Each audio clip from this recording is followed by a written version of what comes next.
Municipality ఎన్నికల్లో భాగంగా మనం వీపై ఛానల్ తెలంగాణ రాష్ట్ర వ్యాప్తంగా ఎలక్షన్ ఎలా జరుగుతుంది, అభ్యర్థులు జనాల్లోకి ఎట్లా వెళ్తున్నారు, వీళ్ళు వెళ్ళే మూమెంట్లో జనాల సమస్యలు ఏం ఐడెంటిఫై చేస్తున్నారని తెలుసుకోవడానికి ఈరోజు మనం రంగారెడ్డి జిల్లా చేవెళ్ళ మున్సిపాలిటీలో ఉన్నాం. ఈ మున్సిపాలిటీ నూతనంగా ఏర్పడింది. ఇక్కడ చేవెళ్ళ మున్సిపాలిటీ 13వ వార్డు నుంచి కాసుల రాములు కాంగ్రెస్ పార్టీ అభ్యర్థిగా పోటీలో ఉన్నారు. తను జనాల్లోకి ఎట్లా వెళ్తున్నారు, తను జనాల్లోకి వెళ్ళే మూమెంట్లో ఎలాంటి ప్రజా సమస్యలు ఐడెంటిఫై చేస్తున్నారు, తను కనుక గెలిస్తే ఈ వార్డులో ఎట్లాంటి అభివృద్ధి పనులు చేయబోతున్నారు, ఒక్కసారి తన మాటల్లో తెలుసుకుందాం. అన్న నమస్తే, ఒక్కసారి మీ పేరు, మీ ఇంట్రడక్షన్, మీ వార్డు ఒక్కసారి ఇంట్రడక్షన్. నమస్తే, నా పేరు రామగౌడ్. నేను చేవెళ్ళ మున్సిపాలిటీ నుంచి పోటీ చేసిన 13వ వార్డు నుంచి, కాంగ్రెస్ పార్టీ నుంచి. ఎట్లా ఉంది మీరు ఇప్పుడు జనాల్లోకి, మీ 13వ వార్డులో మీరు జనాల్లోకి తిరుగుతున్నప్పుడు, మీకు ఓటేసి గెలిపించాలని మీరు అభ్యర్థిస్తున్నప్పుడు జనాలు ఏమైనా సమస్యలు మీకు తెలుపుతున్నారా? మా గల్లీలో, మా ఇంటి దగ్గర ఇట్లున్నాయని. కొన్ని సీసీ రోడ్లు కొన్ని అయినాయి, కొన్ని సీసీ రోడ్లు ఉన్నాయి, అవి వేయాలి. అండర్ డ్రైనేజ్ గిట్ట మొన్న శంకుస్థాపన జరిగింది 47 లక్షలతో, అది గిట్ట జరుగుతుంది. కొంచెం చేవెళ్ళ వార్డులో చాలా సీసీ రోడ్లు లేవు, సమస్య ఉంది, అవి చేయాలి. వాటర్ గిట్ట కొంచెం ప్రాబ్లం ఉంది. ఇప్పుడు మీ వార్డు 13వ వార్డుకు సంబంధించి ఇప్పటివరకు ఈ గ్రామ చరిత్రలో తీరని మేజర్ సమస్య అంటే, అరే ఈ సమస్య నుంచి నా గ్రామస్తులు ఉన్న వార్డు ప్రజలు చాలా సఫర్ అవుతున్నారు, ఇది ఈ సమస్య క్లియర్ అయితే బాగుండన్నట్టు ఏమైనా ఉన్నాయా ప్రాబ్లమ్స్? ఏం లేదు, సీసీ రోడ్లు ఒకటి వేయాలి, అండర్ డ్రైనేజ్ ఒకటి ఉండేది, అది గిట్ట అండర్ డ్రైనేజ్కి పెట్టిరు. ఇప్పుడు సీసీ రోడ్ వేయాలి. పింఛన్లు ఒకటి కొన్ని చాలా మందికి ఉన్నాయి, కానీ కొంతమందికి రాలేవు, బాధపడుతున్నారు. అది చేయాలని నాకు కోరిక ఉంది. ఒకటి మళ్ళీ ఏంటంటే శ్మశాన వాటిక దాకా ఒక రోడ్ వేయాలి, ఆడ జర ఫెసిలిటీ తక్కువ ఉంది, అది గిట్ట చేయాలి. ఇప్పుడు ఈ 13వ వార్డుకు సంబంధించి మీతో పాటు మిగతా ఇంకా బీఆర్ఎస్ అయినా ఇంకా బీజేపీ అయినా మిగతా అభ్యర్థులు కూడా పోటీలో ఉన్నారు. వాళ్ళని తట్టుకొని మీరు ఎట్లా ముందుకెళ్తారు? వాళ్ళ నుంచి మీకు ఎంతవరకు పోటీ ఉంది? మీ గెలుపు అవకాశాలు ఎంత ఉంది? మీ గెలుపు ధీమా ఆశా వ్యక్తం ఎట్లా వ్యక్తం చేస్తారు? నాకు ఇప్పుడు కాంగ్రెస్ పార్టీ నుంచి, ఇప్పుడు కాంగ్రెస్ పార్టీ ఉంది కాబట్టి మన ఎంపీ గారు, ఎమ్మెల్యే గారు మనకు సపోర్ట్ చేసి అన్ని ఫండ్స్ ఇస్తారు కాబట్టి నేను చేస్తానే ఒక ధీమా ఉంది నాకు. బాలరాజ్ అన్న గారు, డివిఆర్ అన్న గారు, ఆగిరెడ్డి అన్న గారు, ఎంకేఆర్ అన్న గారు, వీళ్ళందరూ మాకు సపోర్ట్ ఉంది కాబట్టి, పబ్లిక్ మొత్తం ప్రతి ఒక్కరు నాకు సపోర్ట్ చేస్తారు కాబట్టి నేను చేస్తాను అనే నాకు ధీమా ఉంది. ప్రజలు మొత్తం నా వైపే ఉన్నారు, ప్రతి ఒక్కరు నా వెంబడి వచ్చి కథం కట్టుకొని వస్తున్నారు. ఫోన్ చేయకుండా ఏం చేయకుండా నా వెంబడి వచ్చి తిరుగుతారు కాబట్టి నాకు చాలా ఆనందంగా ఉంది. ఇక్కడ మీ ఈ 13వ వార్డులో మీరు కౌన్సిలర్గా కనుక గెలిస్తే, ఈ వార్డులో మీ దృష్టిలో, మీ ఆలోచన విధానంలో, నా వార్డులో ఇట్లాంటి పనులు చేయాలి, ఇట్లాంటి డెవలప్మెంట్ పనులు చేయాలి అన్నట్టు ప్రత్యేకమైన ప్రణాళిక, ప్రత్యేకమైన ఆలోచన విధానం ఏమైనా ఉందా మీ వార్డుకు సంబంధించి? ఒకటి చిన్నది మినీ ఫంక్షన్ హాల్ కట్టాలని ఉంది. ఏదున్నా చివర కొత్తరు ఇదే వార్డులు ఉంటే కొంచెం మామూలుగా పెద్దవి ఉంటే వేరే ఫంక్షన్ హాల్ చేసుకుంటారు, చిన్నవి ఉంటే ఈడ చేసుకుంటారు అని కొంచెం నాకు ఆలోచన ఉంది. అట్లే సీసీ రోడ్లు కానీ కంప్లీట్ చేయాలి. పిల్లలకు గిట్టంగా కొంచెం జాబులు కానీ అవి కొంచెం అభివృద్ధిలోకి తేవాలని ఉంది. అదేవిధంగా పాఠశాల గిట్ట కొంచెం పబ్లిక్ తక్కువ వాళ్ళని జర మంచిగా చేసి స్కూల్ బాగా చేయాలని ఉంది. ఇప్పుడు ఈ వార్డుకు సంబంధించి ఇంకా మీ ఓటర్లను, మీ 13వ వార్డు ఓటర్లను, మీ గ్రామ ప్రజలని మీరు రిక్వెస్ట్ చేయాలనుకుంటే, మీకు ఓటేసి చేతి గుర్తుపైన ఓటేసి గెలిపించాలని ఒక్కసారి మా వీఫై ఛానల్ ముఖంగా ఒకసారి వాళ్ళను రిక్వెస్ట్ చేయండి, అడగండి. చేతులు ఎత్తి మొక్కుతున్నాను మీకు అందరికీ. నేను వేళ అర్ధరాత్రి అయినా ఫోన్ చేసి నేను వచ్చి మీ సేవ కోసం నేను వెయిట్ చేస్తుంటా కాబట్టి అందరూ నాకు ప్రతి ఒక్కరు ఓటేసి గెలిపించాలని కోరుకుంటున్నాను. నన్ను పని చేయించి అభివృద్ధిలో ఉంచుతాను మీ అందరికి నేను పని చేసి.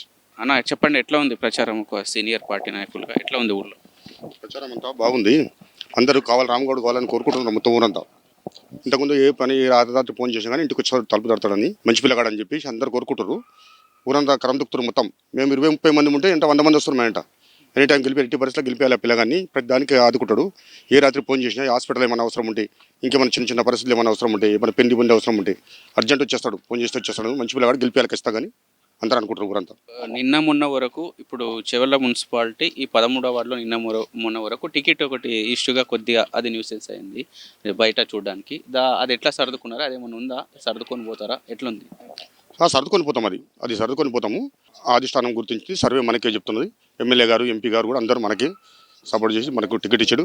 సర్వే జరిగితే పిల్లగాడు మంచోడు, గెలుస్తారని చెప్పి వాళ్ళకి ఇన్ఫర్మేషన్ ఉంది. టికెట్ ఇచ్చారు. గ్రామ స్థాయిలో, మండల స్థాయిలో కూడా చదురుకపోయి అందరినీ అభివృద్ధి పథంలో నడిపిస్తాం. జనాలు స్వచ్ఛందంగా పాల్గొంటున్నారు. సేవకుడుగా మాకు రామగౌడు అందరు ముందుండి నేనున్నాను ముందుకు వస్తాడు కాబట్టి అందరూ స్పందించి వెంబడి తిరుగుతున్నారు కాబట్టి బాగుంది ఇప్పుడైతే. ఇప్పుడు మీరు రాములన్న వెనకాల ఉన్నారు కదా, జనాల నుంచి మంచి రెస్పాన్స్ వస్తుంది. మిగతా పార్టీల నుంచి మీ దృష్టిలో ఎంతవరకు పోటీ ఉంది ఇక్కడ? మా దృష్టిలో మాకు తెలిసినంత వరకు కాంగ్రెస్ పార్టీకి పోటీ ఏం లేదు ఇక్కడ. టీఆర్ఎస్ పార్టీ కొంత క్యాడర్ కూడా తక్కువ ఉంది. బీజేపీ పిల్లలు ఉన్నారు కొంతమంది, వాళ్ళు చేసుకుంటున్నారు. కానీ అందరు మొత్తం కాంగ్రెస్ గెలవాలన్నది ఊరందరికీ. కాంగ్రెస్ గెలిస్తేనే డెవలప్మెంట్ అవుతుంది. ఈ పనులు చూపిస్తారు. అండర్ గ్రౌండ్ డ్రైనేజ్ ఒకటి ఉంది, శ్మశాన వాటికి ఒక రోడ్ లేదు, ఇవన్నీ అన్ని చేపిస్తారని చెప్పి పార్టీని గెలిపించాలని చూస్తారు. అందరు చెప్తారు మాకు అందరు ఖచ్చితంగా గెలిపిస్తాం, మీరు ధైర్యంగా ఉండి మేము అందరం వింటుంటామని చెప్పి పబ్లిక్ చాలా వస్తారు. మనకు మాజీ ఎంపీ రంజిత్ రెడ్డి గారు, ఆ తర్వాత ఎమ్మెల్యే కాళే యాదయ్య గారు, ఆ తర్వాత మాజీ జెడ్పీటీసీ అండ్ ఎంపీపీ 4 సార్లు సర్పంచ్ చేసిన మంగళ బాలరాజు గారు, మర్పల్లి మాలతి కృష్ణారెడ్డి గారు, డివిఆర్ మన చైర్మన్ గారు, అలాగే శైలజ ఆగిరెడ్డి గారు మాజీ సర్పంచ్ గారు, అందరూ కూడా కాంగ్రెస్ పార్టీలు ఉన్నారు. వాళ్ళందరూ కూడా మాకే మద్దతు చేస్తున్నారు. రేపు పొద్దున గెలిస్తే మాకు అన్ని వేళలా అందరూ సహకారం చేసి గ్రామాన్ని అభివృద్ధి చేసుకోవాలని మాకు మంచి ఫండ్స్ ఇస్తారు. ఇంకోటి పబ్లిక్లో బాగా నిత్యం తిరుగుతాడు, ఏ పని ఉన్నా కానీ ముంగటుండి చేస్తాడు.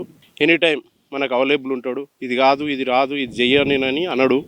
కాబట్టి రాముకు అఖండ మెజార్టీతో గెలిపిస్తే మాకు రేపు వైస్ చైర్మన్ వచ్చే అవకాశం కూడా ఉంది. మాకు ఎప్పటికి కూడా క్యాసరానికి ఇస్తారు. దానికోసం మేము ప్రయత్నం కూడా చేస్తాము. ఇది మేము అఖండ మెజార్టీతో గెలిపించుకుంటాం రామ్ గౌడ్ను. అందరూ కూడా కాంగ్రెస్ పార్టీకి ఓటేసి గెలిపించాలని కోరుతున్నాం. ఇది ఇక్కడ చెవెళ్ళ మున్సిపాలిటీకి సంబంధించి 13th వార్డ్ 13వ వార్డుకు సంబంధించి కాసుల రాములు. ఇక్కడ స్థానికంగా ఒక మంచి పేరుంది, సామాజికంగా రాజకీయంగా ముందుకెళ్ళే ఒక వ్యక్తి కాబట్టి ఇక్కడ మా వార్డులో తప్పకుండా మేము గెలిపించుకుంటాం, అభివృద్ధిలో ముందుకెళ్తామని మనతో అంటున్నారు. కెమెరామెన్ కోటితో సాయిరాజ్, చెవెళ్ళ. రాములకే వేస్తా, మా కొడుకే రాములు. చేతి గుర్తుకే వేస్తా. చెడ్డదానికి మాకున్నది. రాములు మా ఊరికి చాలా మంచి పనులు చేసిండు. ఇంకోటి ఎవరికి ఏమైనా ముందుంటాడు. చావులైనా బ్రతుకులైనా చెడు అయినా మంచి అయినా అందరిలో ఒక వ్యక్తిలా కలిసిపోతాడు. ఇది వీళ్ళు మనవాళ్ళు వీళ్ళు మనవాళ్ళు కాదు అన్న భేదం లేకుండా అందరినీ ఒకలాగే చూస్తాడు. తన ఇంట్లో వాళ్ళ లెక్క రాములు గౌడ్ రావాలని కోరుకుంటున్నాం. చేతి గుర్తుకే మా ఓటు. రాములు గౌడ్ గెలవాలని ఉంది మాకు.